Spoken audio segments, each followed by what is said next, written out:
What's up guys, it's your boy JSenpaiX4 and we are doing another versus against Magical Girl Site, which is possibly the most edgiest piece of content that I've seen in a long time. And that's more edgier than your mom getting it in with freaking Zaz from Batman. And I have already done a recording session for this particular topic that I wanted to speak on, but that session is 20 minutes long. I do not have the memory on my phone for all that, so we're just gonna redo it here. So what is Magical Girl Site about? It's basically about any kind of person that's getting bullied or just that's going through a rough patch in their life that wants to fix it by using a magical stick. And a magical stick doesn't have to be a necessary stick. It could be like someone's socks, someone's phone, underwear. The list kind of goes on. And it gets weirder and weirder because they're trying to, in reality, this entire thing of getting these items and pretty much trying to be like, oh, everything is going to be okay now with these items. The website that they got it from is also starting this kind of storm called Tempest that's going to wipe out all of humanity, and the two major girls in the story needs to stop it. And I only went on the anime about this, and for the first episode, it was the most edgiest content I've ever seen. I couldn't even watch anymore after the first episode. I just read the book instead of literally watching the episode and dealing with all the horrible stuff that's been happening in that episode. And just to give you a little rundown, basically we followed this girl named, I believe, Aya, and she's like getting bullied by people in school. We get bullied by her brother in a very messed up way, and the dialogue scene for that was really horrible. She almost got McDonald's rapé by some random dude, and yeah, it's not really good because she keeps contemplating suicide and wants to die. It's not the best time for her. So in reality, and then now she has this Magical Girl Site, and this Magical Girl Site give her this teleporting gun. And you're thinking, a teleporting gun? Well, I could teleport these bullies to maybe Disneyland or maybe Jack in the Box. You know, people be hungry. We need some food up here. But not in the East Coast, because East Coast don't have Jack in the Box for whatever reason that is. But that's okay, because we're the East Coast and we totally don't deserve a Jack in the Box. Give me a Jack in the Box. But in reality, all she did was point at them, teleport them. She didn't know where she was going to teleport them to. And then as soon as she teleported them, they got ran over by a train and they died. Which, I ain't gonna lie, I'm okay with that. Because the guy tried to McDonald's rapé her. I'm only saying this rapé because I think you understand I think you understand the context what I mean. If you get what I mean when I say rapé.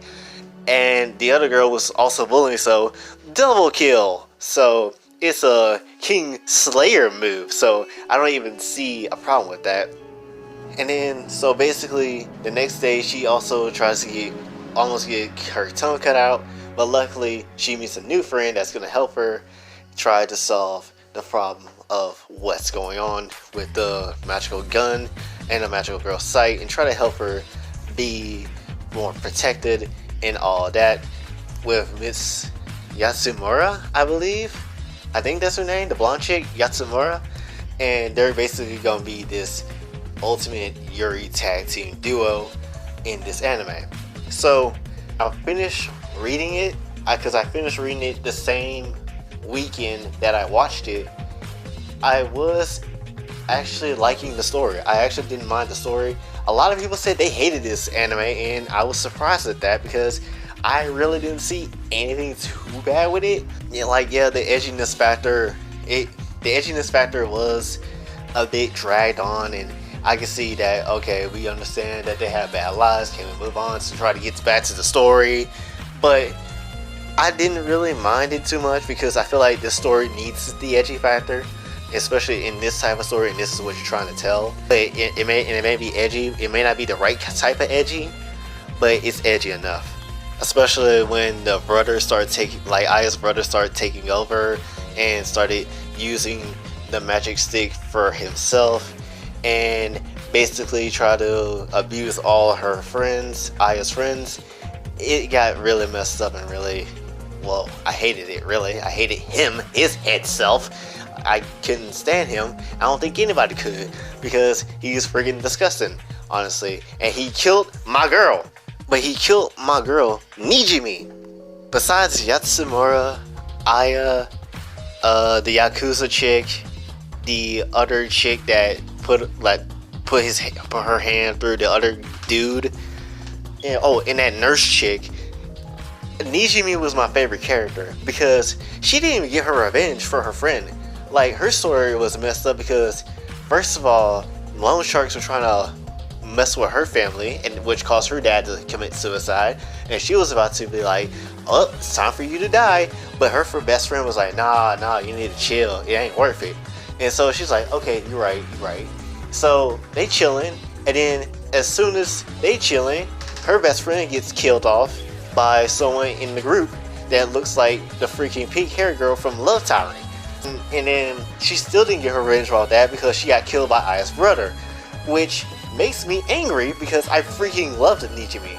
As messed up as she might have been at times, she was okay. She wasn't anything too serious of a threat or anything like that, and that makes me angry that Nijimi didn't get her justice. Justice for Nijimi, hashtag that please.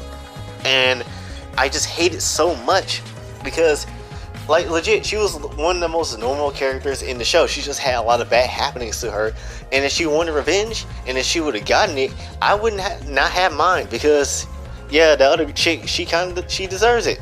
She does. Nijimi was the GOAT, and she died a GOAT, kinda sadly. And then they're gonna disrespect her even more by blowing up her funeral where all the girls was, which also sucks. And I'm still kind of mad about that. So yeah, I don't agree that Nijimi needed to die as much. I feel like I didn't get a chance to grow on that character, because as much as I like Nijimi, I feel like I didn't even get a chance to even bond with the character a little bit more before she got killed off.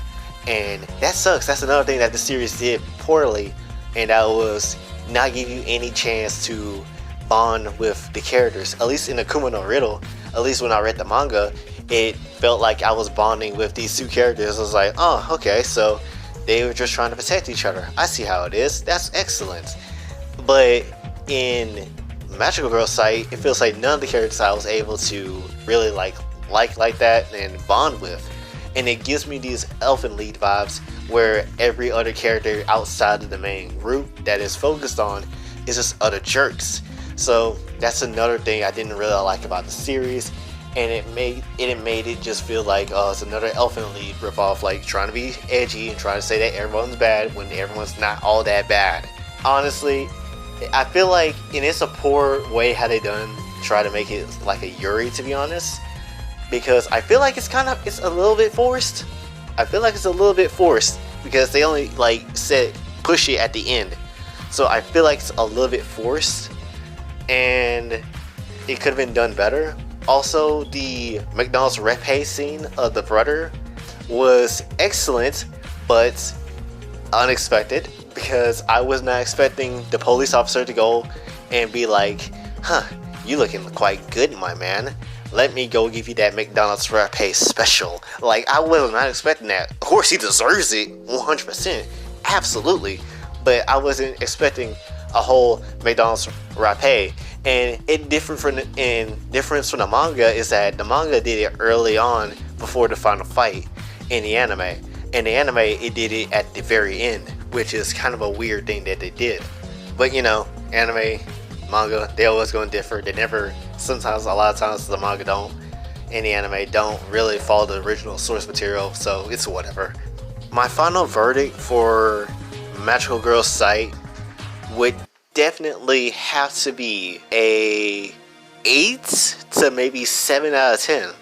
I know that seems weird, but I kind of did like the story. I wish that I was able to be able to bond with the characters more, and the only reason why I say is that maybe an 8 is because I only read I read majority of it instead of watching it because I just couldn't handle the scenes.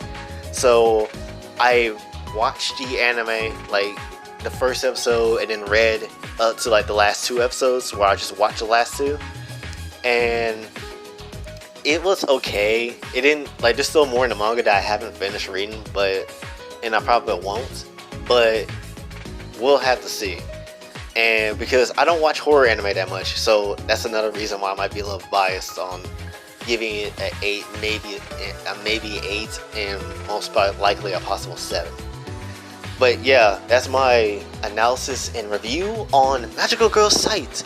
So if you guys like this video, be sure to like and subscribe, share it all around for more of me. And yeah, what do you like about Magical Girl Sight? And honestly, I thought it was kind of good. Like, I really thought it was good. I thought Mahou Shoujou Sight was pretty good. See, I tried to do some Japanese there. But hopefully you guys enjoyed, and if you did, be sure to comment, like, and share. And yeah, until then, this be your boy Jay, sign off. Have a blessed day.